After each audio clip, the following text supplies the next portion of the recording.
But when you go to sign, because I also see you say that down payments are not required, right? Correct.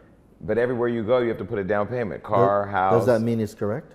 But it's what it is. So if it's not correct, why the hell do we have to keep putting down down Hold payment? them to the standards.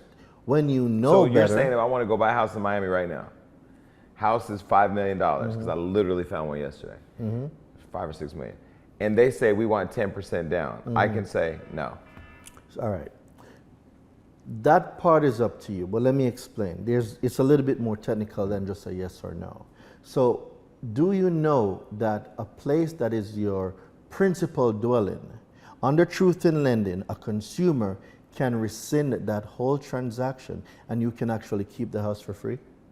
No. Okay. So wait, so I can go through the transaction. Correct. Give the down payment. Correct. And then what? Rescind the transaction. But it's normally done after a refinance. And then keep the house? Correct. I know everybody's like, Wait, hold on, let me prove it. What's going to end up happening is I'm going to end up in the news because I'm going to go buy the house. I'm going to rescind the offering. There's a way to do it. Okay. There's a process. And you can legally keep the house. Correct. So I'm going to even give you all a case law. Everybody can look it up. So 15 USC 1635A, the right of rescission, right?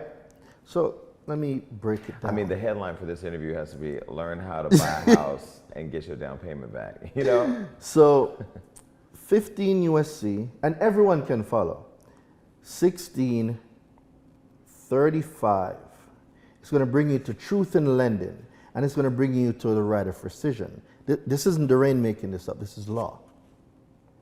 Disclosures of obligor's right to rescind, except as provided in this section, in the case of any consumer credit transaction, including open-end or increasing the credit limit for an open-end credit plan in which a security interest, when you do that promissory note, what does that create? A promise. A security interest. Yeah, okay. Right?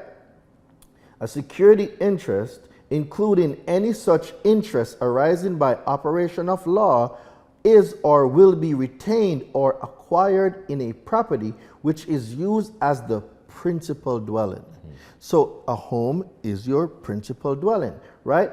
Principal dwelling of the person to whom the credit is extended. In this case, it would be extended to you. The obligor shall have the right to rescind the transaction until midnight of the third business day following the consummation of the transaction. So that means I go buy the house, I give them the down payment, within 72 hours, I request it back. Not requested back. So when it comes to the first loan, it's a lot more tedious. It works better for a refinance.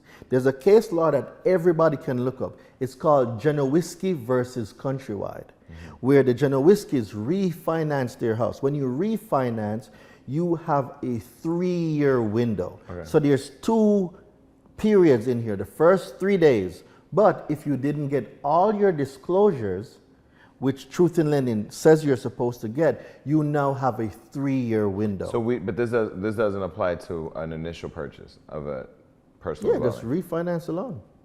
It works better with a refinance. And the case law, the Genowiski versus Countrywide, it's based on a refinance. So I like to do the things that I see. So if they did a refinance, then they did it. Guess what I'm going to do? I'm going to do a refinance, and then I'm going to use the case law. So are you saying that you teach people loopholes in the consumer reporting or credit repair world or credit world so that way they can use the loopholes to their advantage? I don't think it's loopholes. I think if Congress didn't want us to know about it, it wouldn't be in their laws. And the laws that govern credit, the FCRA, Truth in Lending, the FDCPA, if they were supposed to be hidden, I just don't believe they'd be readily available. The difference is between me and your average person is I love to read law. So I'll sit, I can recite most of the FCRA off the top of my head, just like the FDCPA. So if I get a call from a debt collector, I know how to operate. If I see something on my consumer report, I know what to do to get it off. There's absolutely no account on a credit report that I cannot teach you how to delete.